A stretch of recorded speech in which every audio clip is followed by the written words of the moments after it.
عید قرباں جو ہم اور آپ کے درمیان میں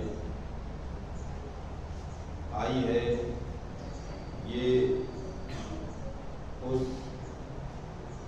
باپ اور بیٹے کے امتحان کی یادگار ہے جو خداوند عالم نے سخت ترین امتحان لیا۔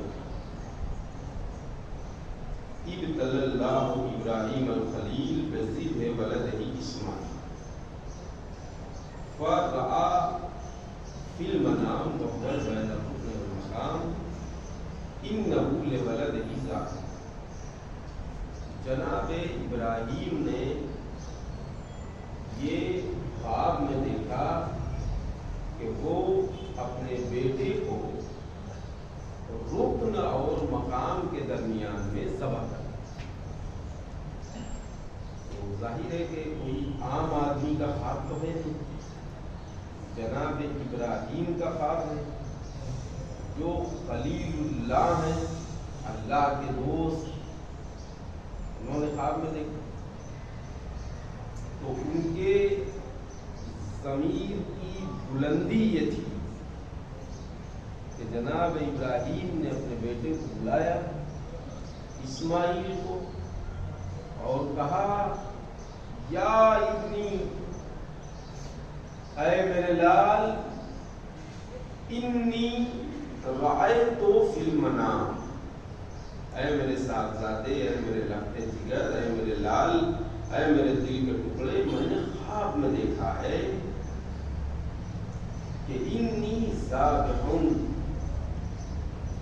میں اپنے بیٹے کو یعنی تمہیں جو ہے میں ذبح کر رہا ہوں۔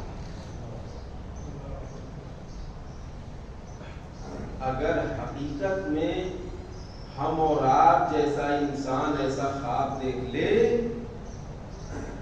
تو شاید پورا خاندان ڈر جائے گا، ہے کہ نہیں؟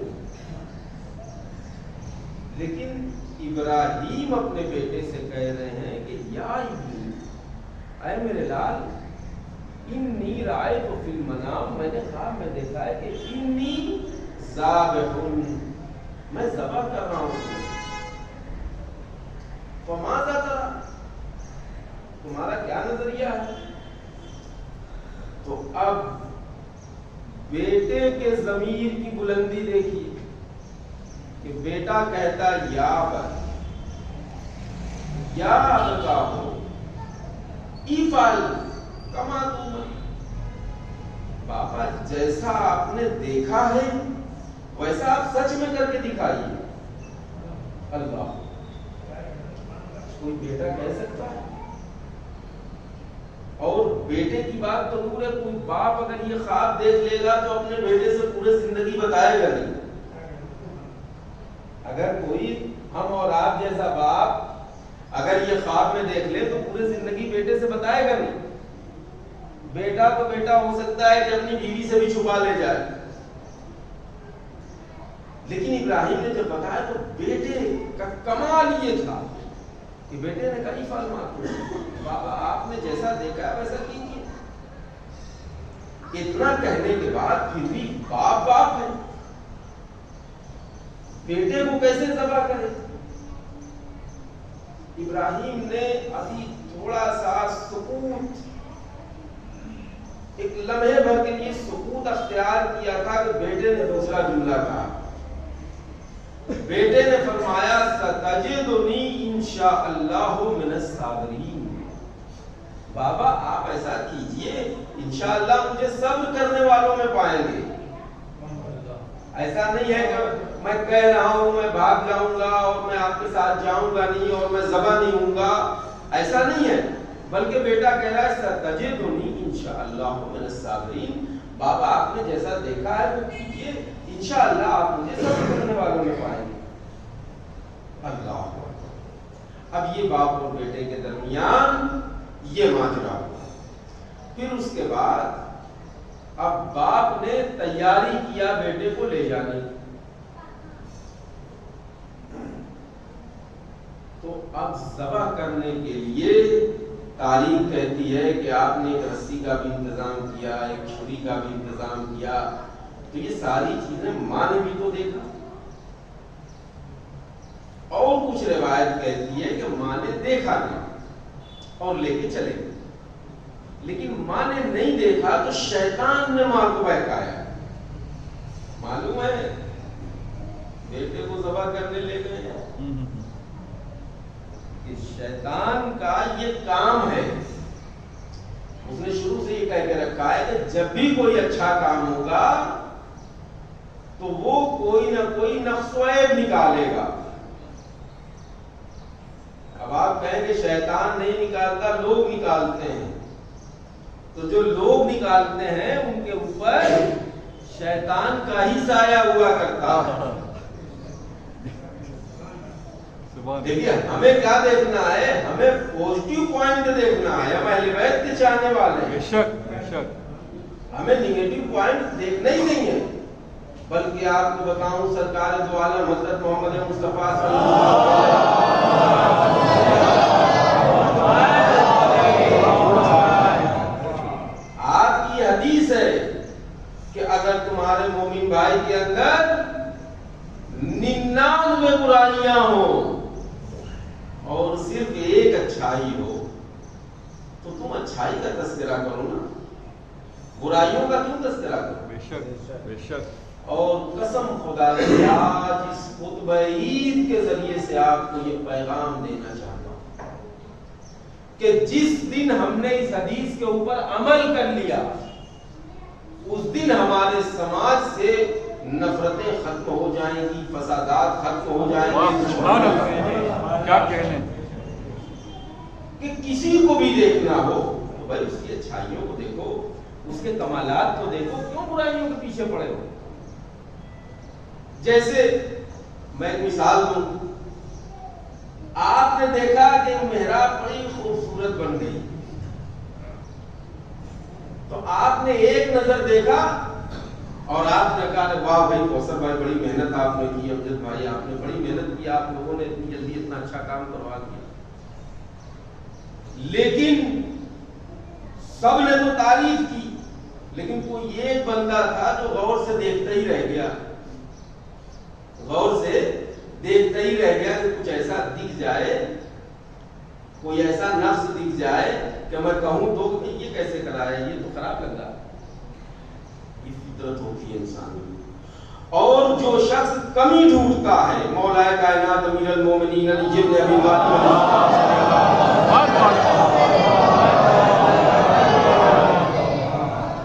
میں یہ محراب کی نہیں, میں سارے مومنین کی بات کر رہا ہوں. میرا مولا فرماتا ہے کہ جو کمی ڈھونڈتا ہے اس کی مثال اس مکھی جیسی ہے جو انسان کے بدن کی غلاظت پر بیٹھتی ہے. آپ کا ذہن پہنچا, آپ نے نہا دھو کے غسل کر کے بہترین لباس پہن لیا, سفید پورا لباس چمچما رہا ہے, نیا لباس ہے, آپ نے اچھے سے جو ہے تیاری کر لی, تیار ہو کے آپ آئے, مگر آپ کے کان کے نیچے ایک چھوٹا سا دانہ تھا جو پھوٹ گیا تھا, ہلکا سا خون نکل رہا تھا. مکھی کہاں بیٹھے گی؟ اور جو فرمایا پورے جسم کو چھوڑ دے گی مگر وہی گندی جگہ بیٹھے گی. تو مولا فرماتے ہیں کہ کمیاں تلاش کرنے والے کی مثال اسی مکھی جیسی ہے, اس کو ساری اچھائیاں نہیں دکھائی دیتی, اس کو ایک کمی دکھائی دینے لگتی. اگر ہم اپنے مزاج کو ایسا بنا لیں, اگر ہم اپنے مزاج کو ایسا بنا لیں کہ لوگوں کے اندر اچھائیاں تلاش کریں نہ کہ برائیاں تلاش کریں, تو یہ جان لیجئے کہ ہماری سب سے محبت ہو جائے گی. بے شک. دیکھیے آپ میرے جملے پہ غور کر رہے ہیں تو میں 2 منٹ میں ایک جملہ بہت عجیب کہہ دوں اور آپ اپنے سینوں میں اتار لیجئے گا. انشاءاللہ پوری زندگی آپ کے جیئیں گے تو آپ کی زندگی میں انقلاب پیدا ہو جائے گا اور واقعاً آپ محمد و آل محمد کے سچے چاہنے والے شمار ہوں.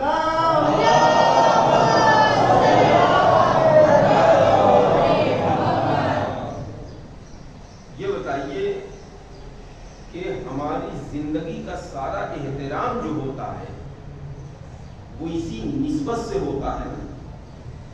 ہم بکرا لے کے آئے, ہم نے بکرے کو نہلایا, اس کو ہار بھی پہنا دیا, اس کے بعد جو ہے ذبح کروایا.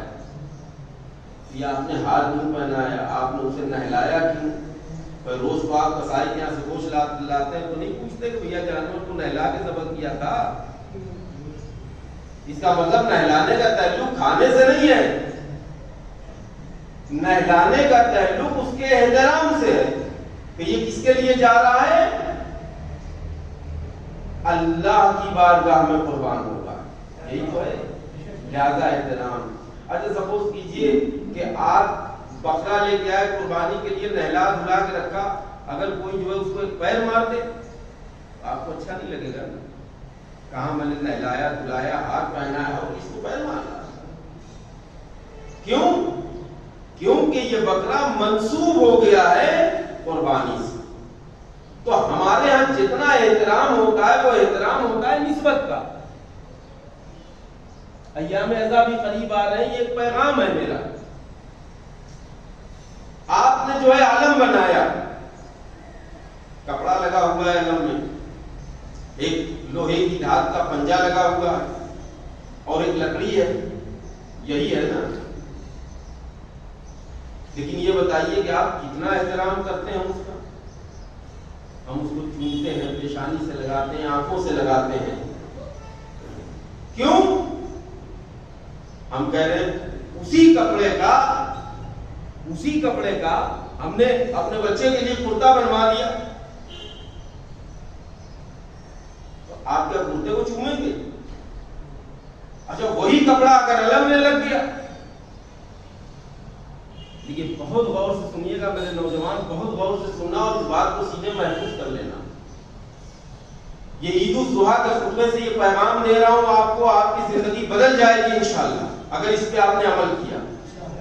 وہی کپڑے کا ہم نے اپنے بچے کا کرتا بنوایا, وہی کپڑے کا ہم نے علم کا فرہرا بنایا.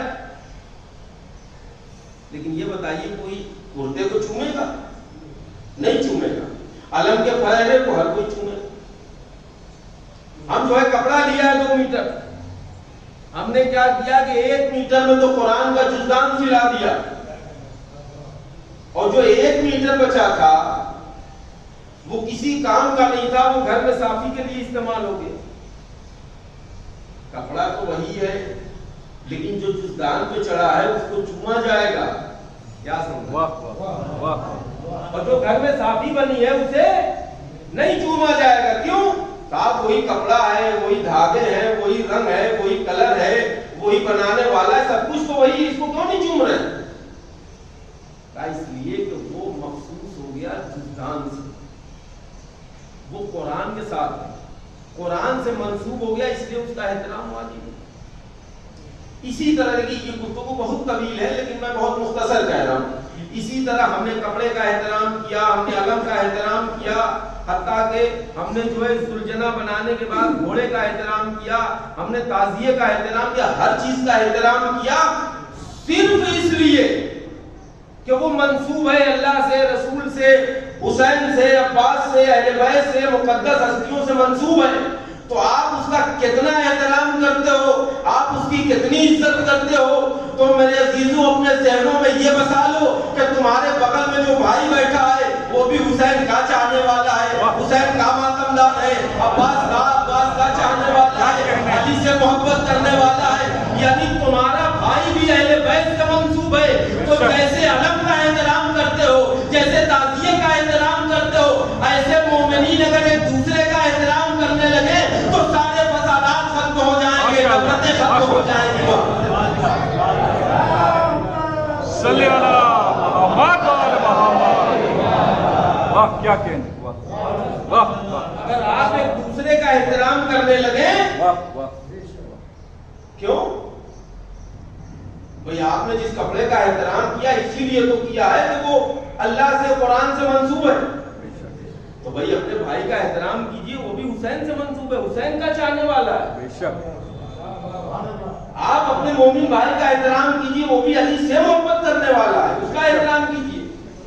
قسم خدا کی سچ بتائیے آپ جب ایک دوسرے کا اتنا احترام کرنے لگیں گے تو کہیں نفرتوں کی جگہ بچے گی؟ بالکل نہیں. کیا کہیں. اور دوسری بات یہ ہے کہ میرے دوستوں اور عزیزوں، جب تم اپنے بھائی کا اتنا احترام کرو گے تو وہ بھائی تمہارا بھی تو اتنا ہی احترام کرے گا. بے شک بے شک.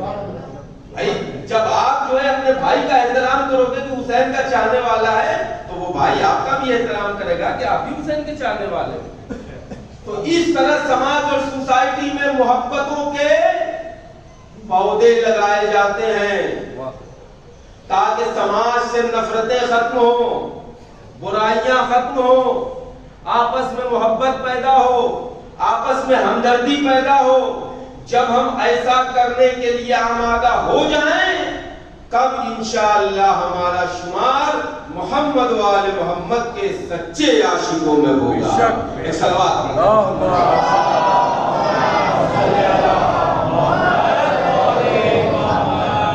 یہ بہت زیادہ وقت بھی نہیں لینا ہے آپ کا، بس مختصر سیاسہ یہ پیغام تھا. اور واقعی میرے دوستوں، میرے عزیزوں، عمل کرنا، یہ میں اپنے لیے نہیں کہہ رہا ہوں، آپ یقین مانیے. اور اگر ذرا بھی اس میں آپ کو شبہ ہو، کچھ غلط نظر آئے تو آپ مجھ سے پوچھیے، میں تفصیل بتاؤں گا آپ کو.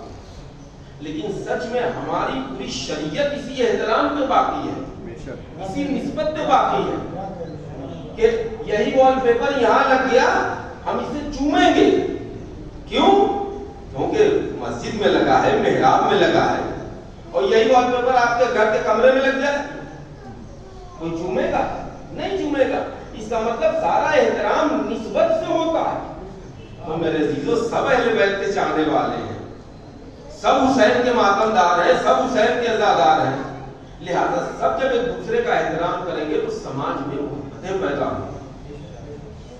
تو جناب ابراہیم اور اسماعیل کی یاد ہے یہ قربانی، یہ بکرا بھی منسوب ہے اللہ کی قربانی سے. لہذا جناب ابراہیم جناب اسماعیل کو لے کے مینا کے میدان میں پہنچے. اور یہ جناب ابراہیم کا خلوص تھا کہ آپ نے آنکھوں پہ پٹی باندھی، چھری کو ہاتھ میں لیا، بچے کو لٹایا. تاریخ کہتی ہے کہ آسمان رونے لگا، پرندے گھبرا گئے، جانور سہم گئے، ہوائیں رک گئیں، آسمان تھم گیا اور جانوروں کے بولنے کی آواز ختم ہو گئی.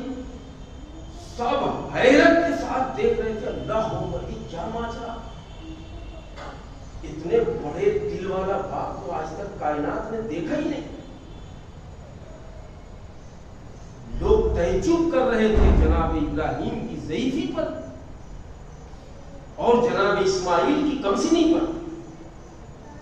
مگر چونکہ رکن اور مقام کے درمیان کا خواب تھا اور ایک معصوم نبی کا خواب تھا، لہذا ابراہیم نے چھری نکال کے اسماعیل کی گردن پہ رکھی اور چھری چلائی. مگر اللہ کی قدرت خاص اور ابراہیم و اسماعیل سے محبت کہ اللہ کو اس قربانی کو عام کرنا تھا، لہذا اللہ نے بکرا بھیجا، ایک دمبا بھیجا اور وہ دمبا ذبح ہو. آج تک دنیا میں ایک ہی تو ایسا بکرا کٹا جو پورا کٹ گیا مگر چلایا نہیں. سمجھ رہے آپ؟ ایک ہی ایسا بکرا کٹا تو وہ دمبا ذبح ہو گیا. اب جناب اسماعیل نے جب اپنی آنکھوں کی پٹی کھولی تو دیکھا کہ میرا بیٹا سامنے کھڑا ہے اور ایک دمبا ذبح ہو گیا. تو روایت کہتی ہے کہ ابراہیم اداس ہوئے اور اللہ کی بارگاہ میں عرض کی، میرے معبود کیا تم نے میری قربانی قبول نہیں؟ تو آواز آئی، ابراہیم قد صدقت رویا، ابراہیم تم نے تو خواب کو سچ کر دکھایا، تمہاری قربانی کو میں نے قبول کر لیا. وَفَدَيْنَاهُ بِذِبْحٍ عَظِيمٍ، اور اس کا فدیہ میں نے ذبح عظیم کو قرار دیا. اللہ، یہی سنت ہے جسے ہم انجام دیتے ہیں کہ ایک جانور لاتے ہیں اور اللہ کی راہ میں اسے قربان کرتے ہیں. لیکن تاریخ کہتی ہے کہ جب اسماعیل واپس آئے تو ماں نے جب غور کیا تو دیکھا کہ اسماعیل کی گردن پہ چھری کا ہلکا سا نشان تھا. گردن کٹی نہیں، ہلکا سا نشان تھا. تو ماں تڑپ گئی، گردن کا بوسہ لیا. اسماعیل کیا ہوا؟ اسماعیل نے سارا ماجرا بتایا. لیکن ارباب رضا، ہم تو کربلا کے چہنے والے ہیں، ہمیں ماں بیٹے کا یہ منظر دیکھ کے کربلا کا منظر یاد آ جاتا، کیونکہ ہم حسین کے چاہنے والے ہیں. ہم کہتے ہیں اے مادر اسماعیل، آپ نے صرف چھری کا نشان دیکھا تو آپ بے قرار ہو گئی. ذرا کربلا میں زینب و ام کلثوم سے پوچھئے کہ کیا کیا ہے. اللہ. تو اسی قربانی کی یاد میں یہ عید قرباں منائی جاتی ہے. آپ خوشی کے ساتھ آپس میں گلے ملیے، محبت سے ایک دوسرے کو عید کی مبارکبادی دیجیے، بچوں کو جو ہے وہ عیدی دیجیے، ایک دوسرے کے ساتھ جو ہے خوشی منائیے، اور کوشش یہ کیجیے کہ ہم سے کسی طرح کا کوئی گناہ سرزد نہ ہو. دیکھیے ہماری جو بھی بہرحال ذمہ داری ہوتی ہے اس کو بحسن و خوبی انجام دینے کی کوشش کرتے ہیں. اور آپ کو اس خطبے کے آخر میں بتا دیں کہ مدرسہ ہمارا یہاں شروع ہو چکا ہے، اور جو لوگ بھی اپنے بچے کو دینی تعلیم دینا چاہتے ہیں وہ اپنے بچے کو شام میں 5 بجے یہاں مدرسے میں بھیج سکتے ہیں. اور مدرسہ جو ہے بائی کورس اور اپنے قاعدے اور قانون کے اعتبار سے مدرسہ چل رہا ہے. ایسا نہیں ہے کہ صرف قرآن پڑھا دیا جائے یا صرف ایک، بلکہ پورا کورس جو سلیبس ہے ہمارا اس سلیبس کے حساب سے مدرسہ چلتا ہے. مثلا ایک بچہ ہے جو پوری قرآن ختم کر چکا ہے، لیکن ہمارے پاس جب وہ آئے گا اور جب اس کو بائی کورس ہم دیکھیں گے تو ہو سکتا ہے ہمارے یہاں وہ فرسٹ کے ہی لائق، کیونکہ اسے اردو پڑھنا نہیں آتی ہوگی، اسے دینیات نہیں آتی ہوگی، اس کو قرآن مجید کے سورے نہیں یاد ہوں گے مثلا. تو بائی کورس اور بائی سلیبس جو ہے وہ اس میں پڑھائی ہوتی ہے دینی. لہٰذا آپ کو کوشش کیجیے کہ اپنے بچوں کو بھیجیے. آخر میں دعا کرتا ہوں کہ میرے معبود جن لوگوں نے بھی اس عمارت کے لیے محنت و مشقت اور جد و جہد کیا ہے ابتدا سے لے کے اب تک، ان سب کی دلی خواہشات کو پورا کر دے. اور میرے معبود اگر وہ بیمار ہیں تو بیمار کربلا کے صدقے میں انہیں شفا دے دے. اگر وہ مرحوم ہے تو اس کی بخشش فرما. اگر معبود زندہ ہے تو اس سے تمام آفات و بلیات سے محفوظ رکھ. اور یہ وہ خدمات ہیں، اب جن لوگوں نے اس میں تعاون کیا ہے وہ بہتر جانتے ہیں. آپ یقین مانیے کتنا بڑا ثواب جاریہ ہے. جب تک یہ عمارت رہے گی انہیں اجر و ثواب ملتا ہے، کیونکہ دنیا میں یہی ایک ایسا راستہ ہے. یہ LIC والا فکس ڈپوزٹ نہیں ہے، بلکہ یہ لائف ٹائم والا فکس ڈپوزٹ ہے. یہ اس کا اجر و ثواب آپ کو اس وقت دیا جائے گا جب آپ کا ہاتھ بالکل خالی ہوگا، آپ محتاج ہوں گے. جب پوری دنیا کے ہاتھوں میں کچھ نہیں ہوگا تو آپ کے ہاتھوں میں بہت کچھ ہوگا. یہ ہے راہ خدا اللہ. لہذا ہمیں کوشش کرنی چاہیے کہ ہم اپنی طاقت و قوت کے اعتبار سے جس طرح سے ہم اپنے سارے اخراجات کرتے ہیں اسی طریقے سے ہم امام زمانہ کو بھی پارٹنر بنائیں.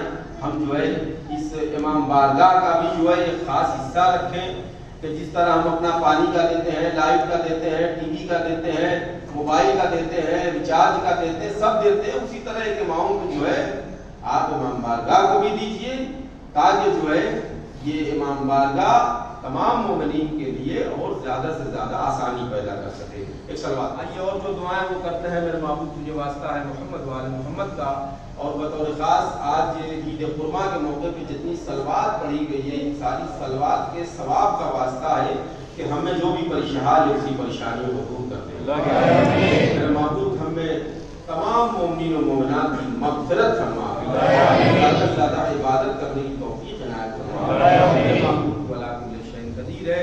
ہمارے ہماری قوم میں جو بچے بے روزگار ہیں انہیں صاحب روزگار بنا دے، جو صاحب روزگار ہیں ان کے روزگار میں برکت اور ترقی عنایت فرما۔